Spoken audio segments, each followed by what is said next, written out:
Chapter 13.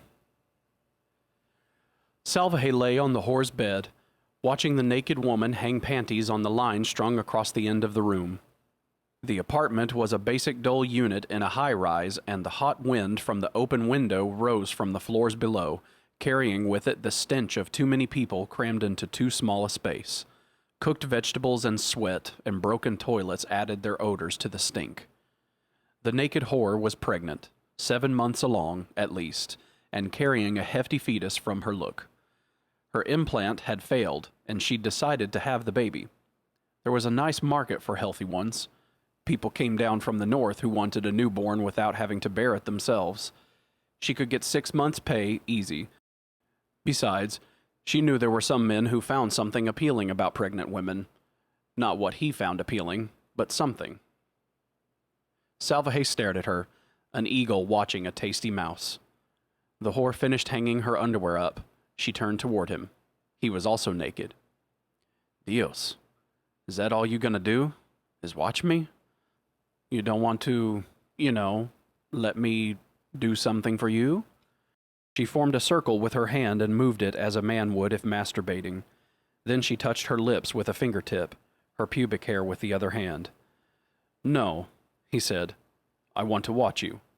And I want you to tell me about how it feels to have a life inside you. The whore shrugged. It's your money. Yes, it is. Come here.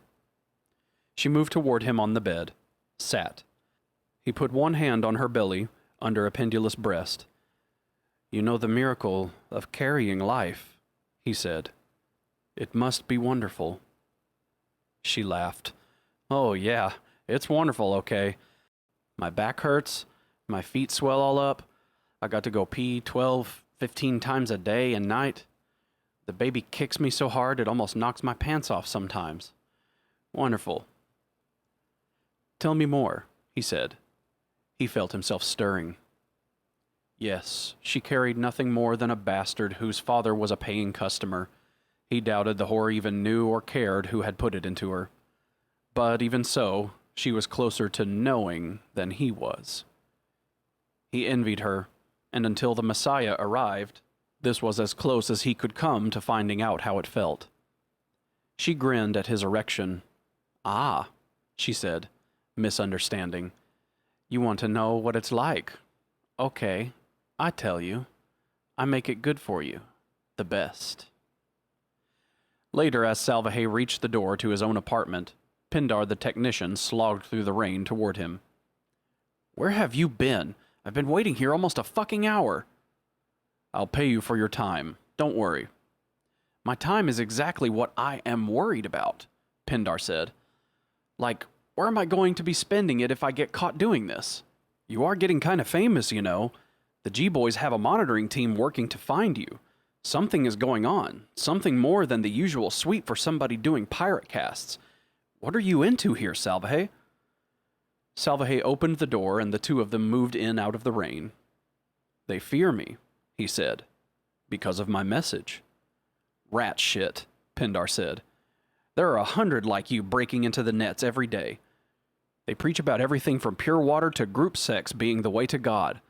The TCC doesn't work up a sweat trying to run them down, but somehow you rate a full-scale investigation. They want you bad. I have been questioned. And you told them? Nothing. You think I'm stupid? They can bury a man so deep nobody can find him again. But I want to know what I'm into here. Why are you so important?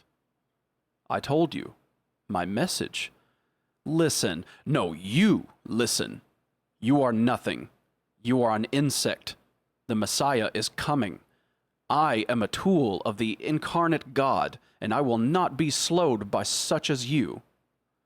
If you need something to fear, then fear me, technician.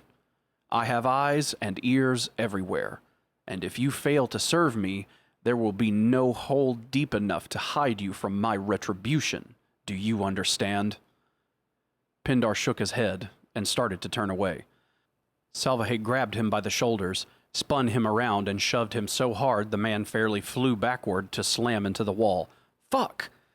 If you do anything to thwart my broadcasts, I will see to it that you die in a way more horrible than anything you could possibly imagine. Do you understand?" The technician's eyes went wide with sudden fear. Yeah, okay. It's just getting dangerous. That's all I wanted to say. It'll cost, I care not what it costs. The time is almost upon us. The message must continue. My organization is formed. I have hundreds, thousands, who do my bidding without knowing who I am, but I need the message to go forth. Pindar stared at Salvaje. Salvaje felt nothing but contempt for the technician. He was weak, cowardly, fearing of things that had no meaning. The Messiah would have no use for such as this. None at all. On board the bionational ship K-014, somewhere in the no-when and nowhere of hypershift, Massey spoke to his crew of androids. They were experimental models with short lifespans and were definitely expendable. The company had made up just this one batch with their particular modifications, and if word got out how they'd been altered, the company would have to do some fast singing and dancing to explain it.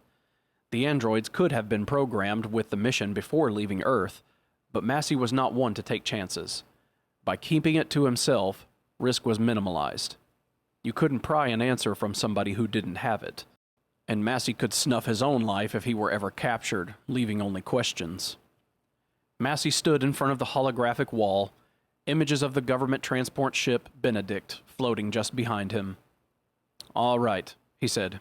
"Here's our target. There are 5 main entrances, 3 emergency hatches, 9 service portals, counting the main bay. Our primary entrance will be the number 1 aft hatch, here." He pointed at the shimmering image.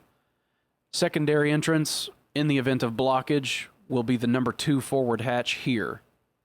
Tertiary entrance will be the number 1 emergency hatch, here." The androids watched, not speaking. "You will be armed with splatter guns for soft targets only. While these are trained Marines, we will have surprise on our side. They are not expecting us. Plus, we have other ammunition in our arsenal. The crew and Marine survivors will be kept alive until we reach our destination, where we will likely have further use for them. Access the tactical computer for your individual assignments. Full database assimilation by 0400 tomorrow. That's all."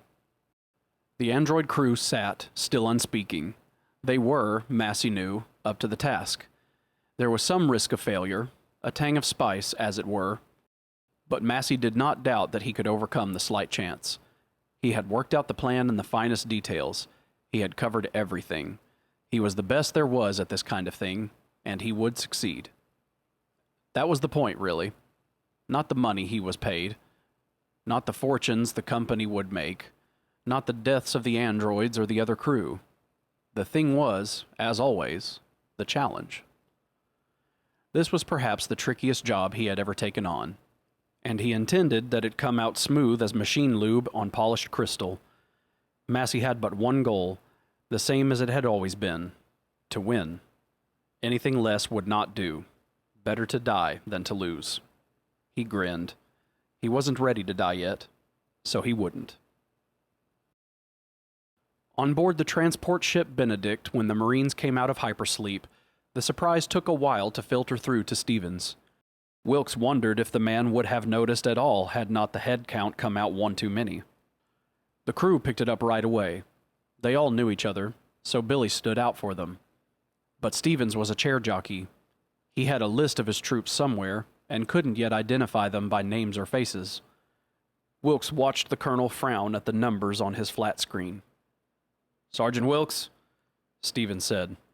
"Sir?" "I've got a +1 on my roster." Wilkes thought about letting it slide, just to see, but he'd find out sooner or later. No point in putting it off forever. "Yes, sir. I brought an extra person, sir." Stevens blinked, as if still groggy from the chamber. "What?" "Sir, a civilian expert on the aliens." "What? Are you crazy? This is a top-secret military mission, Sergeant. I'll have your butt court-martialed. They'll put you in a pit so deep it'll take the ceiling light a year to get to you."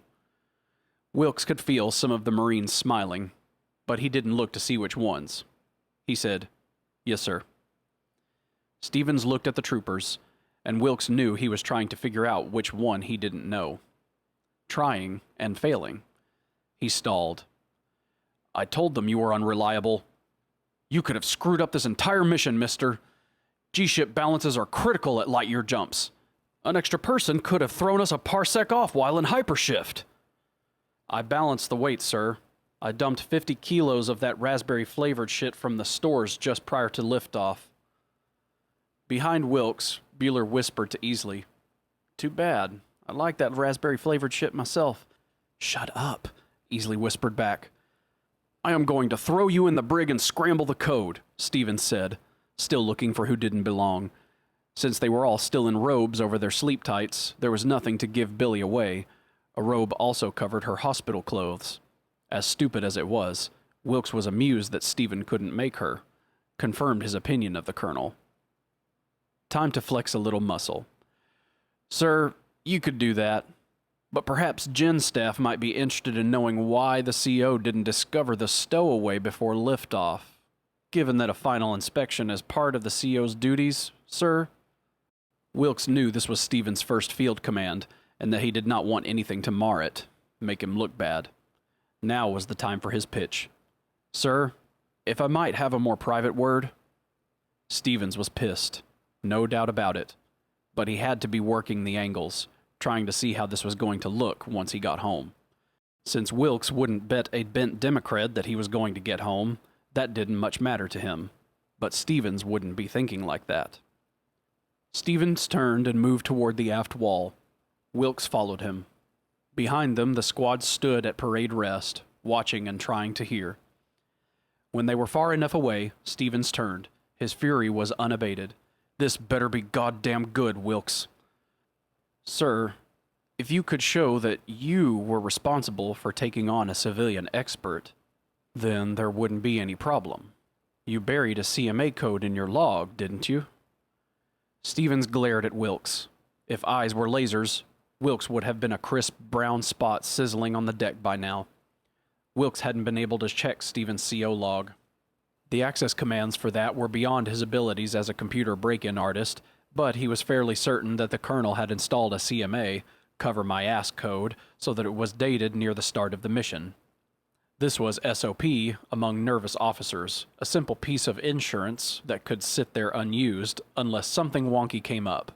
It was easy enough. Log entries were all automatically timed and dated.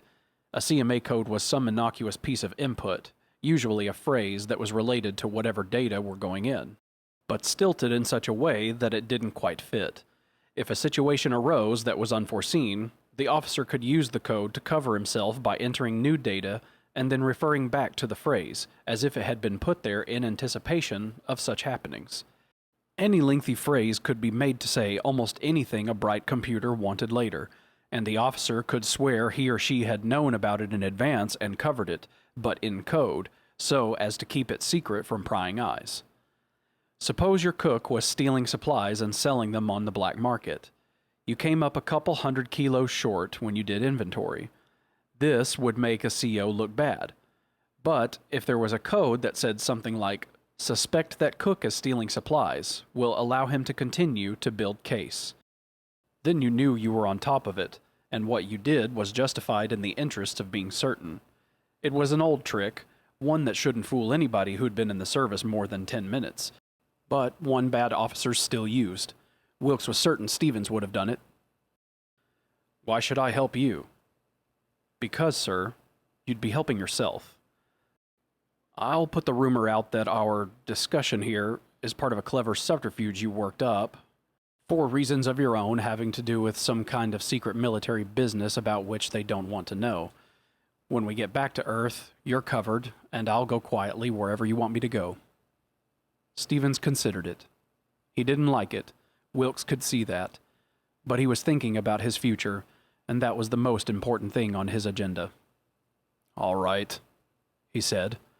Trot him out, and let me see him. See her, Wilkes said. Where did you get her? I broke her out of a mental hospital, sir.